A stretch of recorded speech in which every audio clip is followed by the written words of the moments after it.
ចាជំរាបសួរពុកម៉ែបងប្អូននៅក្នុងវីដេអូនេះដែរគឺក្រុមការងារ Green Irrigation ធ្វើការបង្ហាញពីកាភ្លើងបាញ់ទឹក Jet 70ដែលជាប្រភេទកាភ្លើងបាញ់ទឹកនាំចូលពីប្រទេសទូគីហើយប្រភេទកាភ្លើងបាញ់ទឹក Jet នឹងដែរគឺមានកាំបាញ់បានចន្លោះពី50ទៅ83ម៉ែត្រហើយប្រើប្រាស់សម្ពាធចាប់ពី4ទៅ9បាហើយយើងប្រើជាមួយជើងបញ្ឈរ3ទំហំ 3 ឬក៏សាយោលេខ9ហើយប្រភេទកាភ្លើងបាញ់ទឹកនេះដែរគឺវាមានសមត្ថភាពខ្លាំងក្នុងការស្រោចស្រពស្រោចបានល្អប្រៀបបានដូចជាភ្លៀងសបានិមិត្តអញ្ចឹងសម្រាប់បងប្អូនម្ចាស់ចក្រធំដែលចង់ប្រើប្រាស់កាភ្លើងបាញ់ទឹកដែលចំណេញពេលវេលាចំណេញថវិកាហើយមួយទៀតនោះគឺ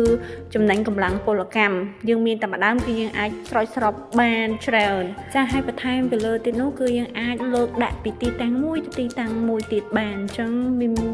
ចំណេញពេលវេលាមែនតើអញ្ចឹងសម្រាប់បងប្អូនកសិករដែលមានចំណាប់អារម្មណ៍ចង់ស្រោចស្រពទៅលើដំណាំគ្រប់ប្រភេទបងប្អូនអាចតំណមកកាន់ផេកផ្ទាល់ក៏ដូចជាតំណមកកាន់លេខទូរស័ព្ទរបស់ក្រុមការងារដែលបានដាក់នៅខាងក្រោម caption ដើម្បីទទួលបាននូវព័ត៌មានលម្អិតសូមអរគុណ